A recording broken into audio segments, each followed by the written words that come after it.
Hi everyone, welcome to let's improve. আজকের এই ভিডিওতে তোমাদের সবাইকে ওয়েলকাম। তোমরা যারা যারা এই বছর ক্লাস 11 এর পরীক্ষা দিয়ে ক্লাস 12 এ উঠলে, তাদের যে সেমিস্টার 3 এর এক্সাম, সেখানে তোমরা কিভাবে পড়াশোনা করলে ফিজিক্সে একটা দারুণ number that is 35 out of 35 এর দিকে এগিয়ে যেতে পারো, সেটা নিয়ে কিন্তু আজকের এই ভিডিওতে আমরা কথা বলবো। এবং এই ফার্স্ট সেমিস্টারে তোমাদের 35 আউট অফ 35 টার্গেট করে অবশ্যই চলা উচিত, কারণ এটা একটা এমসিকিউ বেসড এক্সাম হতে চলেছে। তাহলে এখানে কিন্তু তোমাদের যত বেশি পসিবল নাম্বার তোলার চেষ্টা করা উচিত। তাহলে চলো আর দেরি না করে আমরা স্টার্ট করি। বাই দ্য ওয়ে, তোমরা যারা যারা আমাদের চ্যানেলে নতুন, তাদের জন্য আমি বলে দিই, আমার নাম সায়ন দাস। এই চ্যানেলে আমি তোমাদের যে ফিজিক্সের বিভিন্ন বিষয়গুলো সেগুলো গাইড করে থাকি। আমি এই আইআইটি গুয়াহাটি থেকে কম্পিউটার সায়েন্সে এমটেক করছি। তাহলে আমার যে বিভিন্ন বছরের এক্সপিরিয়েন্স, সমস্ত কিছুতে কিন্তু আমি তোমাদেরকে গাইড করব এবং ফিজিক্সের যে বিভিন্ন বিষয়গুলো সেগুলো আমি তোমাদের কাছে সহজ করার চেষ্টা করব। তাহলে চলো স্টার্ট করা যাক। ভিডিওর শুরুতেই তোমাদেরকে একটা গুড নিউজ দিয়ে দিই। তোমরা যারা যারা এই বছর ক্লাস 12 এ উঠলে, তাদের সেমিস্টার 3 এর জন্য ইউটিউবে আমরা একটা কমপ্লিটলি ফ্রি ব্যাচ লঞ্চ করেছি, যার নাম হচ্ছে ফোনিক্স ব্যাচ। ফোনিক্স ব্যাচের ক্লাসেস কিন্তু 7th অফ এপ্রিল থেকে স্টার্ট হয়েছে। তোমরা আমাদের চ্যানেলের লাইভ সেকশনে গেলে সমস্ত ক্লাস পেয়ে যাবে এবং প্লেলিস্ট সেকশনে গেলে তোমরা ফোনিক্স ব্যাচের প্লেলিস্টও পেয়ে যাবে। তো এখানে দেখো তোমাদের ক্লাসের রুটিন দেওয়া রয়েছে। এই রুটিন ওয়াইজ কিন্তু রেগুলারলি তোমাদের ক্লাসেস হচ্ছে। তাহলে তোমরা যারা যারা এখনো আমাদের ক্লাস অ্যাটেন্ড করা স্টার্ট করনি, স্টার্ট করে দাও। তোমাদের সমস্ত সাবজেক্টের যে কনসেপ্ট, সেটা কিন্তু একদম ক্লিয়ার হতে চলেছে। দেখো, সবার প্রথমে আমাদের কি প্রয়োজন? আজকে আমি তোমাদের যে স্ট্র্যাটেজি বলবো, সেটা আহামরি কোনো স্ট্র্যাটেজি নয়। আর একটা জিনিস মাথায় রাখবে, আমাদের যদি ভালো রেজাল্ট করতে হয় না, আমাদের খুব এক্সট্রা অর্ডিনারি জিনিস করার প্রয়োজন হয় না। আমাদের বেসিক কয়েকটা জিনিস, সেগুলোকে জাস্ট একটু ভালোভাবে করতে হয়, কিন্তু সেগুলোই আমাদের মিস হয়ে যায়। তাই আজকে আমি তোমাদেরকে যেইভাবে বলে দেবো, সেইভাবে তোমরা পড়াশোনা করার চেষ্টা করো। সবার প্রথমে তো একটা ক্লিয়ার মাইন্ডসেট বানিয়ে নাও। আমি সবার প্রথমে যেটা বললাম, যে এই এমসিকিউ এক্সাম তোমরা চেষ্টা করো যত বেশি পসিবল নাম্বার তুলে আনার। তার কারণ কি বলতো? পরেরটা ডেসক্রিপটিভ হতে চলেছে, তো ডেসক্রিপটিভের তুলনায় কিন্তু এমসিকিউ, সেখানে আমাদের নাম্বার তোলার চান্সেস অনেক বেশি। এবং আরেকটা জিনিস মাথায় রাখবে, যে আমাদের পরবর্তী সময় 12 এর পরে তোমরা বিভিন্ন কম্পিটিটিভ এক্সামে যাবে, তো সেই ক্ষেত্রেও কিন্তু বেশ কিছু জায়গায় তোমার যে ক্লাস 12 এর মার্কস, সেটা দেখা হবে। তো চেষ্টা করো এখন একটা ভালো মার্কস নিয়ে আসার এবং নিজের একটা ক্লিয়ার মাইন্ডসেট বানিয়ে নাও, যে আমি করবই, আমি করেই দেখাবো।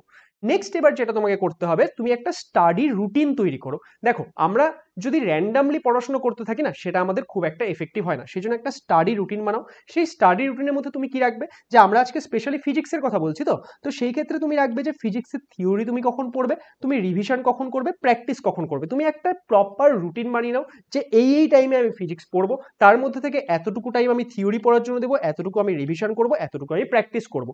তাহলে এটা যদি তুমি করে নাও, এবার একটা চ্যাপ্টারকে তুমি পড়বে কি করে?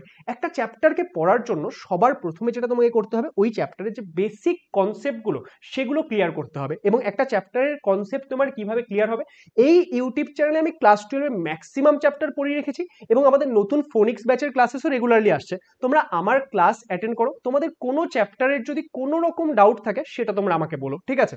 তারপর কি, নোট ডাউন দ্য কি পয়েন্টস। যখন একটা চ্যাপ্টার তোমরা পড়ছো, সেই চ্যাপ্টারের যে কি পয়েন্টগুলো, সেগুলো নোট করে নেবে। ক্লাসে যা পড়ানো হচ্ছে সেগুলো নোট করে নেবে, কারণ নোটস থেকে রিভিশন করতে কিন্তু পরে তোমাদের অনেক বেশি হেল্প হবে।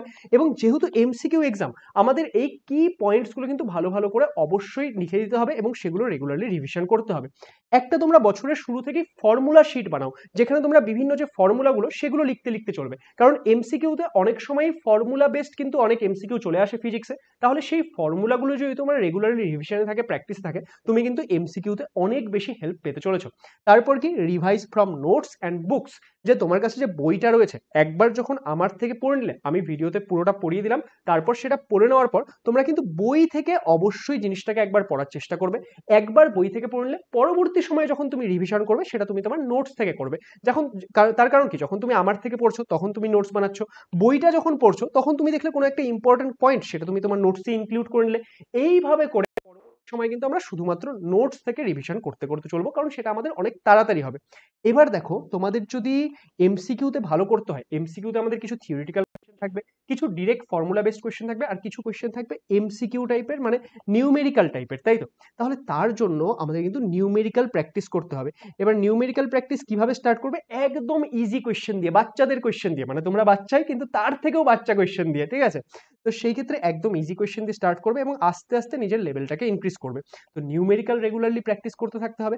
আর এমসিকিউ, ডিফারেন্ট টাইপের এমসিকিউ, সেটাও রেগুলারলি প্র্যাকটিস করতে থাকতে হবে। আমি তোমাদের ফোনিক্স ব্যাচ যখন ক্লাসগুলো করাবো, বা সমস্ত সমস্ত স্যার ম্যামরা যখন আরো বিভিন্ন সাবজেক্টের ক্লাসগুলো করাবে, আমরা কিন্তু তোমাদের থিওরি আর এমসিকিউ দুটোই করাবো। যে ক্লাসের মধ্যে আমরা একটা কনসেপ্ট করাচ্ছি, তার এমসিকিউ কোয়েশ্চেনও কিন্তু আমরা প্র্যাকটিস করাতে করাতে চলবো। তাহলে ক্লাসের গুলোও প্র্যাকটিস করবে, তার সাথে তোমাদের বই থেকে বিভিন্ন কোয়েশ্চেন কিন্তু রেগুলারলি প্র্যাকটিস করতে করতে চলবে।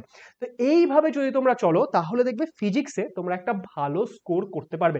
এর থেকে বেশি কিচ্ছু দরকার নেই। এই সিম্পল জিনিসগুলো যদি তোমরা রেগুলারলি ফলো করো এবং যদি তুমি কনসিস্টেন্ট থাকো, মোস্ট ইম্পর্টেন্ট, তুমি আজকে পড়লে 2 দিন পড়লে না, 3 দিন পড়লে 5 দিন পড়লে না, তাহলে হবে না। তুমি যদি কনসিস্টেন্ট থাকো এবং রেগুলারলি পড়াশোনা এইভাবে করে যাও, তাহলে তোমাকে একটা ভালো নাম্বার পাওয়ার থেকে কেউ আটকাতে পারবে না।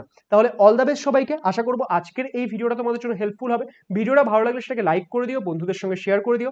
এছাড়া তোমাদের ক্লাস 12 এর বিভিন্ন বিষয় ডিসকাশনের জন্য আমরা একটা আলাদা টেলিগ্রাম গ্রুপ বানিয়েছি, সেটার লিংক এই ভিডিওর ডেসক্রিপশনে দেওয়া থাকবে, সেটা জয়েন করে নিও। আর ফোনিক্স ব্যাচের ক্লাসগুলো রেগুলার অ্যাটেন্ড করো, দেখবে তোমরা অবশ্যই বেনিফিট পাবে। তাহলে দেখা হবে নেক্সট ক্লাসে। অল দ্য বেস্ট সবাইকে, সবাই ভালো থেকো এবং পড়াশোনা করতে থাকো। Thank you so much.